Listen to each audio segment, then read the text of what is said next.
morning mga idol. Tara, magprito tayo ng banak habang nagkakape. Prepare natin yung ating pang-ulam. Yan, simpleng prito lang yung ating gagawin. Nilagyan ko na yan ng asin mga idol. Nababad ko na yan. Ayan, okay. Dito na tayo. Magpainit na tayo ng kawali. Alright. Ayan na mga idol, mainit na yung ating bagka. Ayan natin yung ating isda.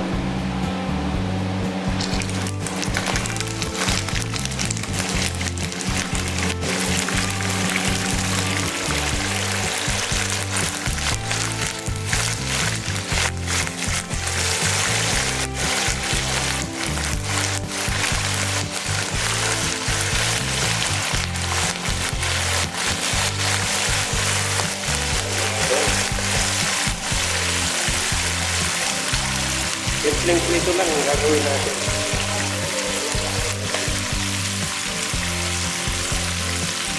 Habang nagkakape tayo, mag-prito na tayo ng pang-ulam. Okay?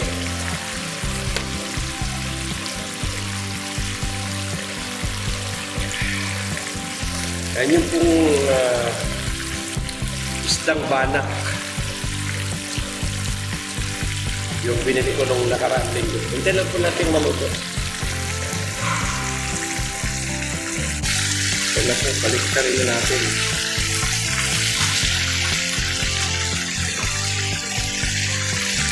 Okay. Ayan.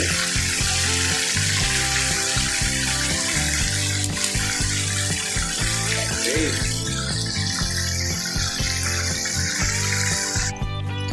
Pero po, malapit mo yung luto.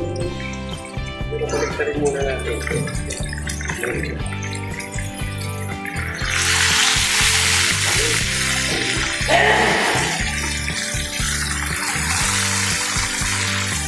Para masiguro natin luto. Okay.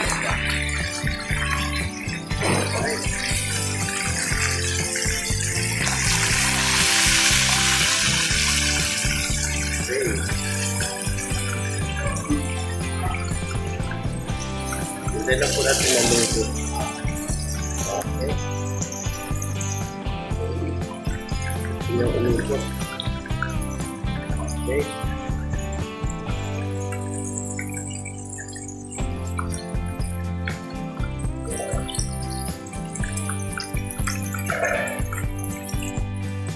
Na mga idol, ito na.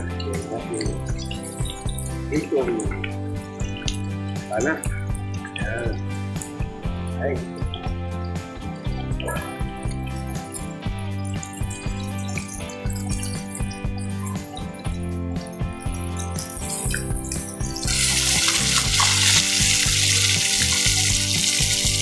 Okay na po yan. Ito na yan.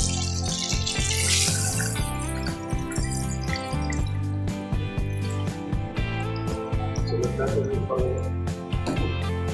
para masasalang. Okay.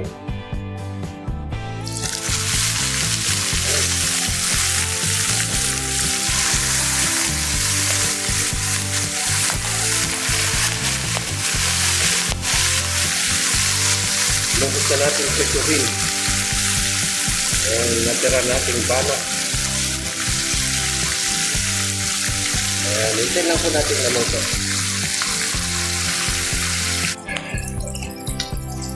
Yan na po, baliktarin muna natin.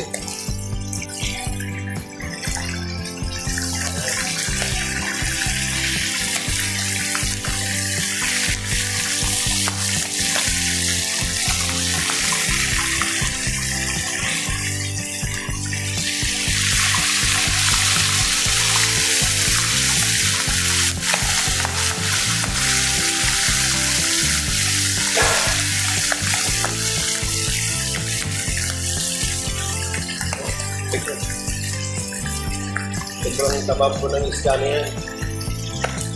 Ayan. Namimilantik. Okay. Hintayin lang po natin maluto.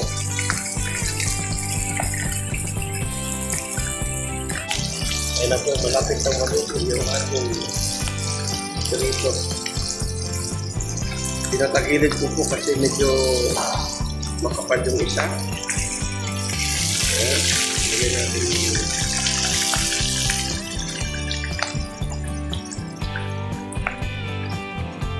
para maganda yung pagkaluto.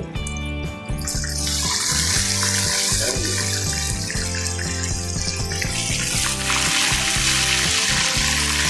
Yan po naman ay pwede na. Kasi gusto ko maluto yung shadow. Okay? Yan. Panguin na po natin.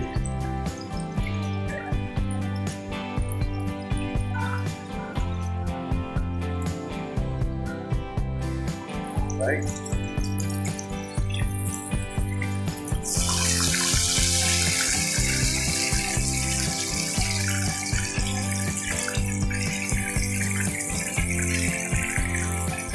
Ulang ito. Ito rin. Ito na lang isa.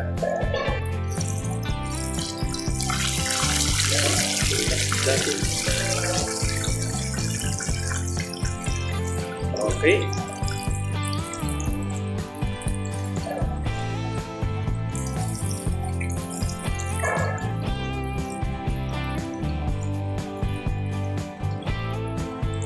Okay na po yan.